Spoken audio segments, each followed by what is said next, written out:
So last এই কয়েকদিনে তোমরা কীভাবে জিকেকে রিভিশন করবে, কীভাবে তোমরা ম্যাথের কোন কোন জিনিসগুলোকে দেখবে, তখন তোমার এক্সাম হলে প্রেশার বিল্ড হতে থাকবে। আর এই প্রেশারের জন্য তুমি ঠিকঠাক মতো করে তোমার পারফরমেন্সটা প্রপার 100% দিয়ে আসতে পারবে না। সো লাস্ট মোমেন্টে অতিরিক্ত বিশাল কিছু না করে এই মুহূর্তে তোমাদের জাস্ট টু দ্য পয়েন্ট খাটতে হবে। টু দ্য পয়েন্ট তোমাদের যেই সমস্ত জায়গাগুলোতে প্রবলেম হচ্ছে সেই জায়গাগুলো নিয়ে তোমাদের প্র্যাকটিস করতে হবে। তাহলে ডেলি তোমাদের এখানে পুরো সিলেবাসটাকে বারবার কভার করা হচ্ছে। আর লাস্ট মোমেন্টে নিজের বেস্টটুকুটা দিয়ে চেষ্টা করে যাও, এরপরে যা হবে দেখা যাবে। সো অফিসিয়াল ফুড এসআইয়ের এক্সাম ডেট চলে এসেছে। প্রত্যেকেই জানো 6টা শিফটে এক্সাম হবে, তোমাদের দুদিনে তিনটে করে 6টা শিফটে এক্সাম হবে। তো এইসব নিয়ে আমি আর কোনো কিছু বলছি না, কারণ এইগুলো তোমরা অলরেডি বিভিন্ন নোটিসে বিভিন্ন চ্যানেলে দেখে নিয়েছো। বাট এখন সমস্যা হচ্ছে যে এই অল্প কয়েকদিন পড়ে রয়েছে, এই অল্প কয়েকদিনে তোমরা কীভাবে পড়াশোনা করবে, কীভাবে প্রত্যেকটা জিনিসকে রিভিশন করবে। দেখো এক্ষেত্রে তোমাদের দুটো সাবজেক্ট রয়েছে, বাট এই দুটো সাবজেক্টের ওয়েটেজটা এতটাই বেশি রয়েছে যে এখান থেকে তোমাদের প্রত্যেকটা জিনিসকে ঠিকঠাক মতো করে রিভিশন করতে হবে এবং ঠিকঠাক মতো করে প্র্যাকটিস করতে হবে। দেখো এই লাস্ট যে সময়টুকুটা পড়ে আছে এই সময়ে তুমি হয়তো বিশাল কিছু করতে পারবে না, বাট এই মুহূর্তে তুমি যদি ঠিকঠাক মতো করে প্র্যাকটিস এবং রিভিশন করে যাও তাহলে ডেফিনেটলি তোমার সিলেকশনটা পাকা করতে পারবে এখান থেকেই। সো লাস্ট এই কয়েকদিনে তোমরা কীভাবে জিকেকে রিভিশন করবে, কীভাবে তোমরা ম্যাথের কোন কোন জিনিসগুলোকে দেখবে, সো আজকে আমি সেটা নিয়ে আলোচনা করব। তো চলো ভিডিওটা শুরু করা যাক। নমস্কার এভরিওয়ান, ওয়েলকাম টু বিদ্যা ঘোষ। দেখো ফার্স্টে আসি আমি যে কাজটা তোমাদের এই মুহূর্তে করতে হবে সেটা সবথেকে প্রথমে হচ্ছে মক দেওয়া। দেখো এখনও পর্যন্ত কিন্তু মকটা তোমাদের দিতেই হবে। তোমরা যদি এই মুহূর্তে মক দেওয়া বন্ধ করে দাও বা তোমরা অল্প মক দাও তাহলে এই সময় তোমার ফ্লোটা বিগড়ে যেতে পারে এবং এক্সাম হলে গিয়ে তোমার অসুবিধা হতে পারে। সেই জন্য তোমাকে এই সময় মকটা একটু বেশি করে দিতে হবে। ইনফ্যাক্ট যা সময় পড়ে রয়েছে এই সময়ের মধ্যে যে জটা পারো ম্যাক্সিমাম মক দেওয়ার চেষ্টা করো এবং সেটাকে একটু প্রপার ওয়েতে অ্যানালাইসিস করো। অ্যানালাইসিস খুব বিশাল কিছু না, একটু জাস্ট তোমাদের দেখে রাখতে হবে যে কোন কোন জায়গাতে তোমাদের ভুল হচ্ছে এবং কোন কোন জায়গাগুলোকে তোমাকে ইমপ্রুভ করতে হবে। ব্যাস এর থেকে বেশি কিছু এই মুহূর্তে করা যাবে না। সো অলরেডি কীভাবে মকের অ্যানালাইসিস করতে হয় সেটা নিয়ে আমি আগে একটা ভিডিও দিয়েছি, যদি তোমরা না দেখে থাকো তাহলে ডেফিনেটলি এই ভিডিওটা দেখে নিও, অনেকটা হেল্প হয়ে যাবে। এবার আসি যে সময়টা এখন পড়ে রয়েছে এই সময় তোমরা কীভাবে ম্যাথ এবং জিকেকে রিভিশন করবে।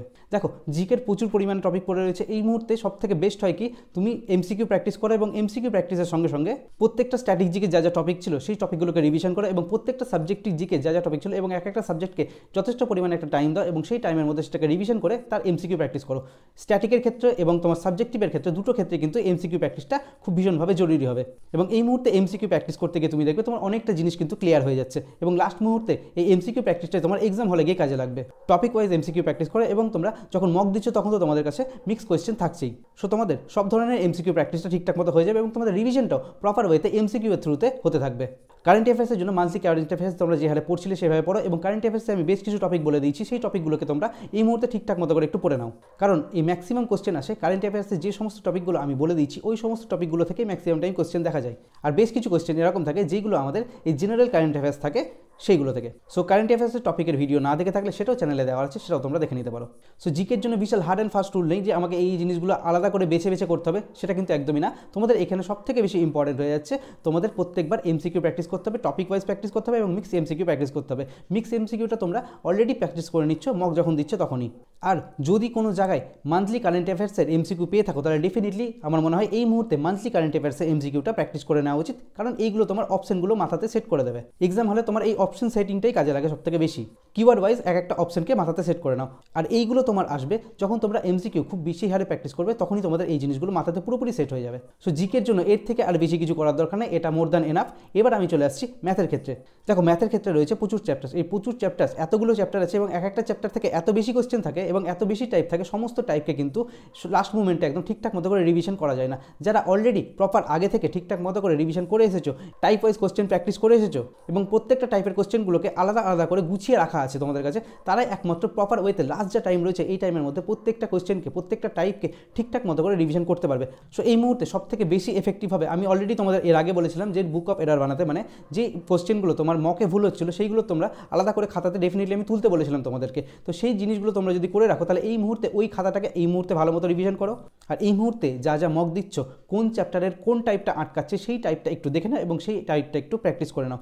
এবং এটার সঙ্গে সঙ্গে প্রত্যেকটা চ্যাপ্টারের যে সমস্ত টাইপগুলো তোমার এই মুহূর্তে ভুল হয়ে যায়, যেমন দেখো অনেকের ক্ষেত্রে ম্যাক্সিমাম ক্ষেত্রে কী হয়ে থাকে যে ইনস্টলমেন্টের কোশ্চেন ভুল হয়, অসৎ ব্যবসায়ীর কোশ্চেন ভুল হয়, রেসের কোশ্চেন ভুল হয়ে যায়, ইলেকশনের কোশ্চেন ভুল হয়ে যায়, ফল বিক্রেতার যে সমস্ত কোশ্চেনগুলো থাকে, এই ধরনের বেশ কিছু টাইপ রয়েছে, এই টাইপের কোশ্চেনগুলো একটু ভুল হয় বা করতে অসুবিধা হয়।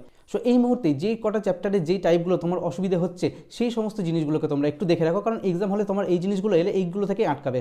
সো লাস্ট মোমেন্টে অতিরিক্ত বিশাল কিছু না করে এই মুহূর্তে তোমাদের জাস্ট টু দ্য পয়েন্ট খাটতে হবে। টু দ্য পয়েন্ট তোমাদের যেই সমস্ত জায়গাগুলোতে প্রবলেম হচ্ছে সেই জায়গাগুলো নিয়ে তোমাদের প্র্যাকটিস করতে হবে। আর মকে যখন কোশ্চেন প্র্যাকটিস করছো সেখানে তো তোমাদের মিক্স কোশ্চেন অলরেডি 50টা করে প্র্যাকটিস হচ্ছেই। সো 50টা কোশ্চেনের সঙ্গে সঙ্গে চ্যাপ্টার ওয়াইজ টপিক ওয়াইজ যে সমস্ত কোশ্চেনগুলো তুমি প্র্যাকটিস করছো, তুমি মোটামুটি দেখবে দিনে তোমাদের এই মুহূর্তে 100 থেকে 150টা কোশ্চেন এই মুহূর্তে যদি তোমরা ঠিকঠাক মতো প্র্যাকটিস করতে পারো আরামসে হয়ে যাবে। কারণ অলরেডি তোমার এখানে নতুন কিছু করতে হচ্ছে না, পুরোনো অলরেডি তোমরা যা যা প্র্যাকটিস করে আসো সেই জিনিসগুলোকে তোমাদের প্র্যাকটিস করতে হচ্ছে। আর বাকি তোমাদের মকে 50টা কোশ্চেন এমনি প্র্যাকটিস হচ্ছে। তাহলে ডেলি তোমাদের এখানে পুরো সিলেবাসটাকে বারবার কভার করা হচ্ছে। আর যেই জায়গাগুলো তোমার আটকাচ্ছে সেই জায়গাগুলোতে তুমি এক্সট্রা এফার্ট দিয়ে সেই জিনিসগুলোকে একটু ক্লিয়ার করে নিচ্ছ। আর যেই জিনিসগুলো তোমার এই মুহূর্তে আটকাচ্ছে সেই জিনিসগুলোকে যখন তুমি ক্লিয়ার করে নিচ্ছ, তারপরে কিন্তু এই জিনিসগুলোকে রিভিশন করা বন্ধ করবে না। এটা তোমরা রেগুলারলি রিভিশন করতে থাকো, 2 দিন 4 দিন অন্তর অন্তর একটু রিভিশন করতে থাকো। দেখবে এক্সাম আস্তে আস্তে তোমাদের মোটামুটি পুরো বিষয়টাই ক্লিয়ার হয়ে যাচ্ছে।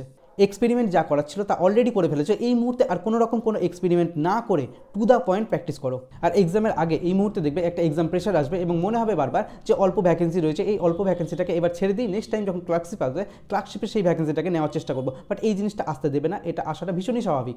লাস্ট মোমেন্টে নিজের বেস্টটুকুটা দিয়ে চেষ্টা করে যাও, এরপরে যা হবে দেখা যাবে। আর যখনই এক্সাম দিতে যাবে, এক্সাম দেওয়ার সময় কোনো রকম কোনো টার্গেটেড মার্কস রাখবে না। দেখো টার্গেট আমরা অলরেডি আগে থেকে নিয়ে রেখেছি, আগে থেকে আমরা দেখে নিয়েছি যে আমাদের কত নাম্বার টার্গেট করতে হতে পারে, 85, 90, যে যেরকম নিজের মতো একটা টার্গেট করে নিয়েছো। বাট এক্সাম হলে যখন ঢুকবে তখন এরকম এত বড় বড় টার্গেট নিয়ে যাবে না। কারণ এত বড় যখনই তুমি টার্গেট নিয়ে এক্সামে ঢুকবে, বাই চান্স কোনো রকমভাবে কোনো কোশ্চেনে তুমি ফেসে গেলে বা কোনো কোশ্চেন আটকে গেলো বা সামহাও কোশ্চেনটা হয়তো একটু কঠিন চলে এলো, তখন তোমার এক্সাম হলে প্রেশার বিল্ড হতে থাকবে। আর এই প্রেশারের জন্য তুমি ঠিকঠাক মতো করে তোমার পারফরমেন্সটা প্রপার 100% দিয়ে আসতে পারবে না। আর লাস্ট মুহূর্তে যে টাইমটুকুটা রয়েছে এই টাইমটুকুটাতে নিজের 100%টাকে দেওয়ার চেষ্টা করো। এক্সাম হলে নিজের 100% টুকুটা দিয়ে আসতে পারলে এর থেকে স্যাটিসফ্যাকশনের আর কিছু হয় না। কারণ তুমি যা পড়েছো তার মধ্যে থেকে তোমার কোশ্চেন করতে হবে।